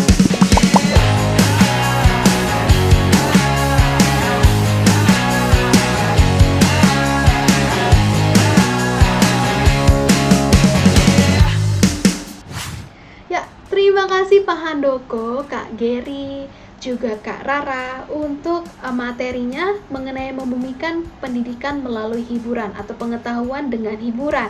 Nah, teman-teman, tadi sebelumnya ada konten kreator yang menggeluti bidang gaming, yaitu Meow Out yang menginspirasi banyak orang. Ada juga Mas Indra Aziz. Dan kali ini siapa di sini yang suka makan? Tunjuk tangan. Dan suka nonton konten-konten makanan? Mungkin tahu konten kreator ini yang menginspirasi banyak orang dan merekomendasikan kita semua dengan makanan-makanan enak. Langsung aja, ini dia Ken and Grat. Halo teman-teman Akademi Edukreator. Salam kenal, aku Ken. Aku Grat. Kita dari channel YouTube Ken and Grat. Channel kami meliput berbagai hal seputar kuliner dan traveling. Tahu gak sih guys, kita tuh bisa banget loh belajar banyak banget hal dari nonton video-video di YouTube. Ya, contohnya nih kalau di channel kita, orang-orang bisa dapat rekomendasi kuliner, informasi tentang bumbu-bumbu makanan, bahkan sampai sejarah dan budaya dari tempat asal makanan tersebut. Seru banget kan bikin konten, jalan-jalan, nyari makan yang enak sambil bisa belajar bareng sama penonton. Jadi jangan lupa nonton channel Ken and Grat setiap hari Selasa, Jumat, dan Minggu jam 7 malam. Kita ketemu lagi di video-video berikutnya. Ya, terima kasih Ken and Grat sudah berhasil membuat kita semua bertambah keroncongan perutnya setelah mengikuti sesi demi sesi pada hari ini ya teman-teman. Nah, bagi yang mungkin mau ambil cemilan atau mau ambil makanan boleh banget nih. Nah, di sesi keempat tentunya harus bertahan ya teman-teman. Di sesi keempat ini karena bakal seru banget. Kita ngomongin soal talenta yang bisa dibawa menuju seluruh dunia atau go internasional. Talenta di Indonesia yang bisa go internasional. Langsung aja kita kehadiran Pak Wikan Sakarinto selaku Ditjen Vokasi, Mas Boen YouTuber asal Banyumas, juga Ibu Faridah Fahmalatif sebagai pendamping guru penggerak, dan mereka akan menyampaikan materi mengenai membawa talenta Indonesia mendunia.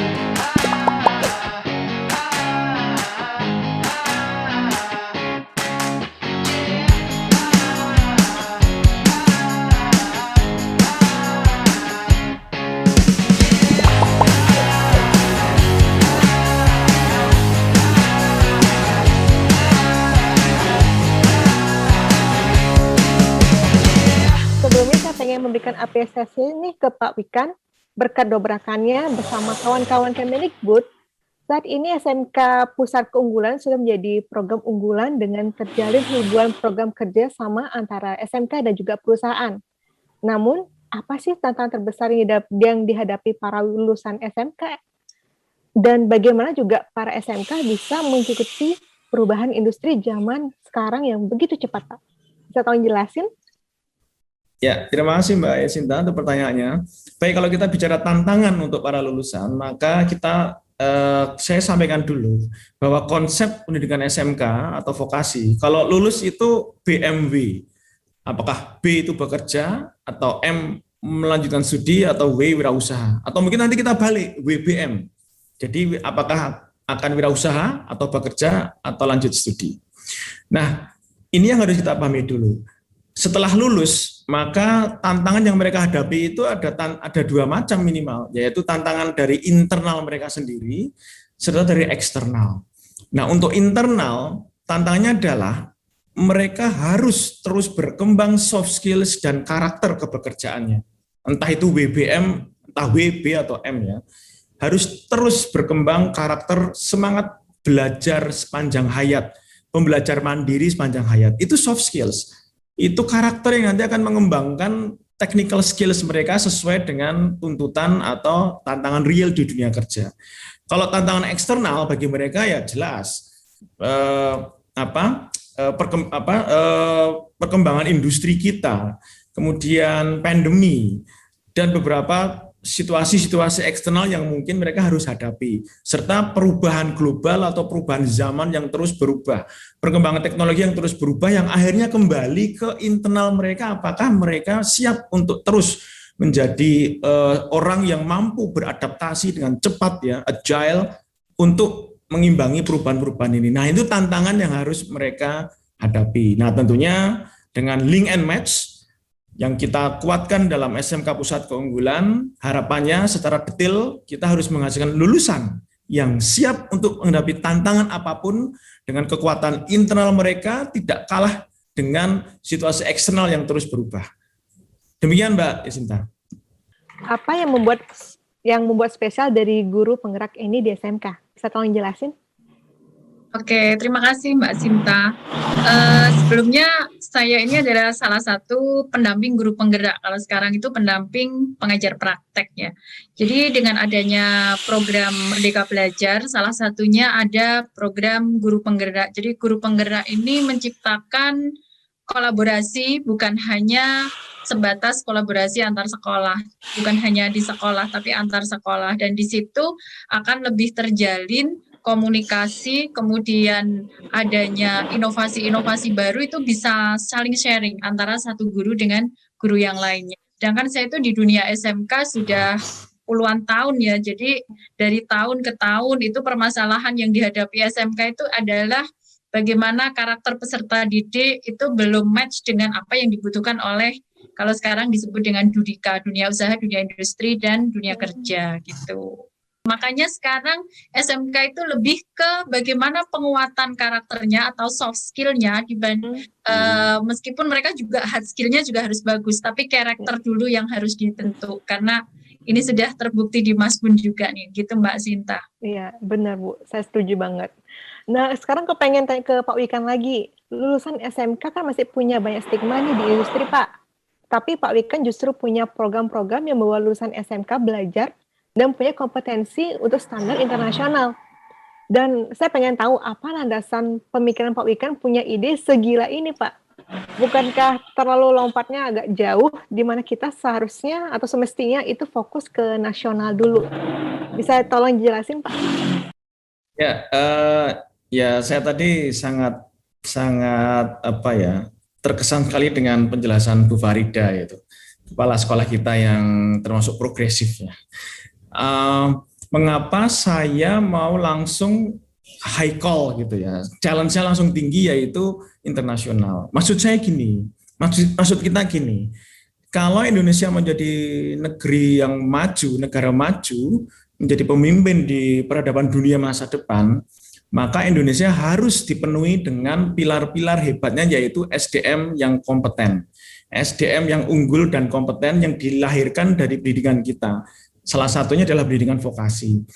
Kalau kita hanya berorientasi nasional, kapan kita akan menjadi tuan rumah di negeri sendiri atau menjadi pemimpin di dunia masa depan? Sehingga saya pengen high call, langsung naik ke situ. Nah, karakter, soft skills, kemampuan berkomunikasi, leadership, problem solving skills, ini sebenarnya kemampuan yang levelnya internasional. Ini yang saya maksud, bukan berarti kita pengen mengirim anak-anak semua ke luar negeri, tidak harus seperti itu, tapi kalau anak-anak kita, lulusan kita itu memiliki karakter yang siap bertarung di daerah dunia manapun, soft skill yang kuat, otomatis anak itu bisa tangguh dan survive di dalam negeri maupun di luar negeri. Sehingga kita akan memiliki SDM dalam jumlah besar yang akan menguatkan Indonesia menjadi pemimpin dunia di masa depan. Menurut Bu Farida, gimana sih caranya supaya pembelajaran online ini bisa seefektif pembelajaran offline? Oke, Mbak Cinta. Kalau kita bicara tentang efektif dan tidak efektif, tentu saja yang online ini kan tidak ada sentuhan emosional dari seorang guru. Itu aja sudah jadi poin penting, sehingga peserta didik nggak bertemu langsung dengan gurunya itu sudah memberikan dampak tersendiri kepada peserta didiknya. Nah, apalagi ini untuk vokasi ya, di situ ada praktek. Sehingga kalau kita memberikan anak-anak tugas di rumah untuk praktek, mereka akan terkendala dengan alatnya. Oleh karena itu di sini ada namanya project based learning misalnya. Di situ tidak harus selalu melulu dengan yang berhubungan dengan kompetensi keahliannya atau jurusannya. Meskipun ini tentu akan menuai banyak pro dan kontra ya. Masa jurusan tata busana misalnya, itu baru diajarin bagaimana memasarkan produk. Atau mereka harus menjual apa yang mereka bisa hasilkan. Tidak harus dengan mesin jahit. Misalnya baru bisa ngerajut, yaitu yang mereka jual. Nah, di situ sebenarnya kan ada edukasi tentang karakter mereka jadi entrepreneur. Jadi selain itu, karena sekarang itu transformasi pendidikan ya, apalagi nih ketemu Mas Gun walaupun baru di sini dan Mbak Sinta, ini YouTuber-YouTuber yang luar biasa, itu alangkah baiknya jika guru-guru, bukan hanya guru-guru yang muda-muda aja nih, semua guru-guru juga kepala sekolah seperti saya ini, itu harus melek IT-nya lebih ditingkatkan lagi, sehingga buat konten-konten melalui video itu menarik gitu. Bagaimana kita ini guru-guru kepala sekolah ini bisa membuat sebuah konten yang menarik untuk mengajarkan yang tidak bisa disampaikan secara langsung dulu, tetapi anak tuh kan nggak bosen gitu. Paling tidak itu bisa menjembatani terlebih dahulu bekal untuk peserta didik. Oh, ternyata cara bongkar mesin tuh seperti itu. Tapi dilakukan oleh guru atau mungkin minta bantuan Budika dengan konten yang bagus, maka kan nggak membosankan gitu, Mbak Sinta. Pak Wikan, kalau kita ngebahas tentang SMK, ada salah satu program yang menarik juga di episode Merdeka Belajar yang punyanya Kemendikbud-Ristek, yaitu program Kampus Merdeka Vokasi. Bisa tolong diceritakan, Pak, program Kampus Merdeka Vokasi itu apa sih? Akademi yang punya prodi-prodi vokasi itu melakukan terobosan link and match yang tadi seperti SMK PK atau SMK Pusat Keunggulan, dan kampus-kampus vokasi itu kami dorong menjadi kakak pendamping atau kakak yang akan ikut menguatkan adik-adiknya. Siapa itu adiknya? SMK. Jadi program Kampus Merdeka Vokasi ini salah satu tujuannya adalah juga untuk menikahkan tidak hanya kampus vokasi dengan industri, tidak hanya SMK dengan industri, tapi terjadi pernikahan segitiga, yaitu kampus vokasi, SMK, dan industri. Ada program SMK D2 Fast Track, itu salah satu dari program Kampus Merdeka Vokasi. SMK 3 tahun dikaitkan dengan D2, tetapi dibuat Fast Track. D2-nya bukan 2 tahun, tapi 1,5 tahun. 1 semester saja kuliah di Politeknik, 1 tahun full magang di industri, magang sambil kuliah dengan model dual system seperti Jerman, sehingga apa? Pembelajaran yang ada di kampus itu langsung bisa dipraktekin di industri, sehingga soft skill dan karakternya naik terus, dan sambil belajar di industri itu langsung dapat project, sehingga project based learning-nya itu ada di industri. Nah, mendesain SMK D2 Fast Track ini sejak dari awal ini, teknik, SMK, dan industri itu bikin kurikulum bersama, dan sejak kelas 1 SMK, anak SMK itu sudah diajar 3 guru.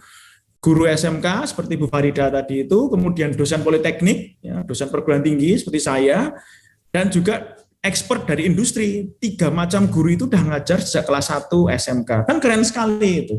Magang dirancang bersama. Serta ada upgrading D3 menjadi sarjana terapan. Upgrading D3 menjadi D4 atau sarjana terapan, tapi dengan syarat link and match yang detail tadi itu, atau menikah betul dengan industri-industri baru ngupgrade D3 jadi D4, serta matching fund, riset terapan yang hasilnya tuh benar-benar real dihilirkan di industri, pasar, atau masyarakat. Apa tips-tips Mas Bun, khususnya bagi teman-teman lulusan SMK yang mau bikin konten pembelajaran praktis seperti Mas Bun juga?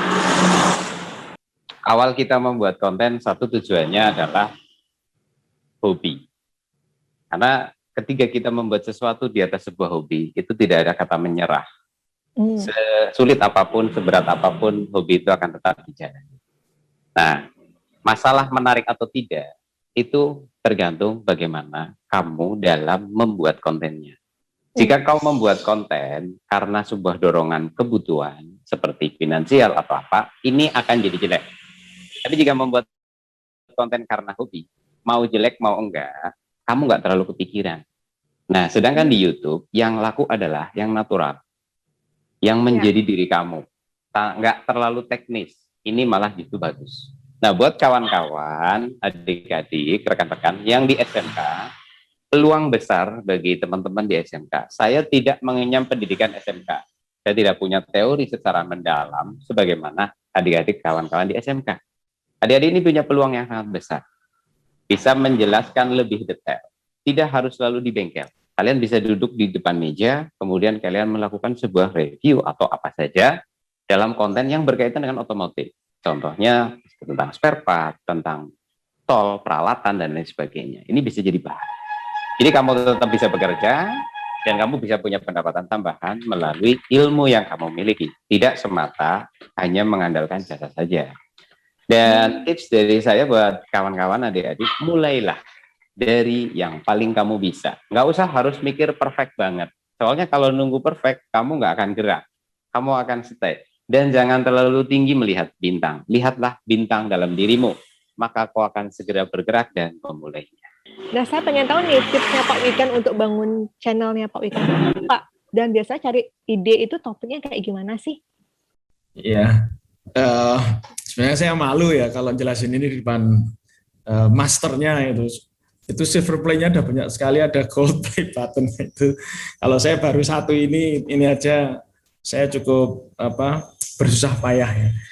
Sebenarnya sama sih. Kalau saya kaitkan dengan jawaban saya yang tadi, lulusan seperti apa yang akan survive? Lulusan SMK yang seperti apa yang akan survive? Ya tadi itu, karakter belajar mandiri sepanjang hayat, soft skills-nya, tidak mau menyerah, serta apa? Lakukan semuanya itu karena passion, karena kecintaan, karena mencintai bidang ilmunya, mencintai bidang pekerjaannya, maka dia akan nggak akan bosan untuk belajar terus. Kalau digempur kalah itu nggak akan menyerah, akan bangkit lagi, digempur 5 kali, bangkit 6 kali, dan sebagainya. Passion, itu menjadi kata kunci. Passion yang tadi Mas Bun bilang hobi, wah itu udah deh, kalau orang bisa bekerja pada hobinya, do what you love and love what you do, itu sangat powerful. Nah itu yang saya lakukan, sebenarnya saya tuh teknik mesin. Saya gak malu juga, saya teknik mesin, D3, S1 teknik mesin, S2 juga teknik mesin, S3 teknik mesin. Tapi mungkin passion saya sebenarnya itu adalah pada bikin film ya, video saya ngedit sendiri dan sebagainya. Bagaimana saya ingin mencapai gold seperti yang Mas Bun miliki di belakang itu, minimal itu dulu gold. Menjadi seorang guru itu kan panggilan hati ya. Saya juga sebelum jadi guru itu sudah mencoba beberapa job, tapi the most wonderful job itu ya guru kalau bagi saya ya. Karena selama puluhan tahun mengajar, apalagi yang saya ajar tuh anak SMK. Kalau dulu tuh namanya STM tuh, kalau Mas Bun dengar zaman dulu tuh STM tuh kan stigmanya tawuran, ini itu ya. Saya ngalamin ikut anak saya dulu nemani marani tawuran kemana gitu. Dengan dirjen vokasinya, dengan Pak Wikan membawa kami menjadi lebih baik dan baik lagi, itu tetap meskipun nanti paradigma baru kurikulum ini sudah diterapkan, kalau gurunya belum berubah, maka akan sia-sia saja. Oleh karena itu, yuk kita ubah. Guru itu jangan 1 kali 10. Hanya satu model pembelajaran, bahkan mungkin satu sumber belajar ngajari sudah 10 tahun. Kita akan mubah menjadi 10 kali 1. 10 model pembelajaran, 10 pendekatan, 10 sumber belajar untuk mengajarkan satu topik atau satu kompetensi keahlian kepada peserta didik. Sehingga kita akan menjadi guru yang dirindukan, guru yang dicintai oleh peserta didik kita. Saya rasa itu Mbak Sinta. Mas Bun, apa sih alasannya Mas Bun akhirnya ngajakin teman-teman lain sekampung untuk jadi YouTuber juga? Dan satu lagi, kan Mas Bun udah sekarang jadi YouTuber sukses nih. Yang selanjutnya apa akan Mas Bun lakukan? Coba dijelasin. Oke, siap Mbak Sinta. Terima kasih atas pertanyaannya. Dorongan saya mengajak rekan-rekan dan kawan-kawan satu kampung itu satu alasannya ingin berbagi keberhasilan dan berbagi pengalaman atas sebuah pencapaian. Dan saya memiliki sebuah prinsip bahwa ilmu itu bukanlah milik saya. Ilmu itu milik Allah Subhanahu wa taala. Maka kewajiban kita sebagai hamba adalah membagikan apa yang sudah dianugerahkan Tuhan kepada saya. Kemudian untuk selanjutnya saya mau kemana nantinya di masa depannya, saya mengalir saja. Saya percaya bahwa Tuhan sudah memberikan arahan dan petunjukan melalui hati nurani saya di setiap ibadah yang saya lakukan. Jika Allah masih menghendaki saya untuk terus berbagi dengan segala kemampuan yang saya miliki, saya akan berbagi di YouTube ataupun di media apapun. Jika nanti memang sudah waktunya berhenti, saya pasti akan mendapat warning dari Allah, ini sudah waktunya istirahat. Jadi mengalir saja. Mau dibawa kemana, pokoknya intinya kita berusaha menjadi manusia yang berguna. Gitu aja.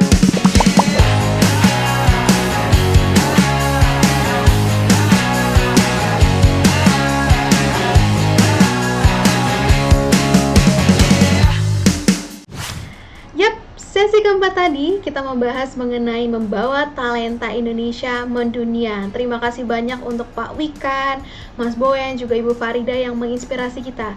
Semoga talenta-talenta keren di Indonesia bukan cuma mengharumkan nama keluarga, tapi juga mengharumkan nama bangsa Indonesia ke internasional, ke tahap internasional ya.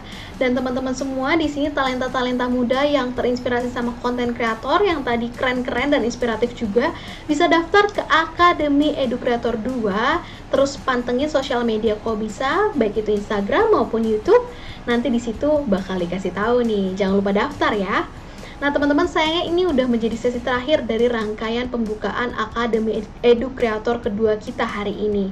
Saya Tiffany Angelika dan seluruh tim dari Akademi Edu Kreator 2 mengucapkan terima kasih banyak, terutama kepada para speakers yang keren-keren, para konten kreator yang udah inspiratif banget membagikan cara-cara dan juga konten-kontennya yang sangat menarik ya.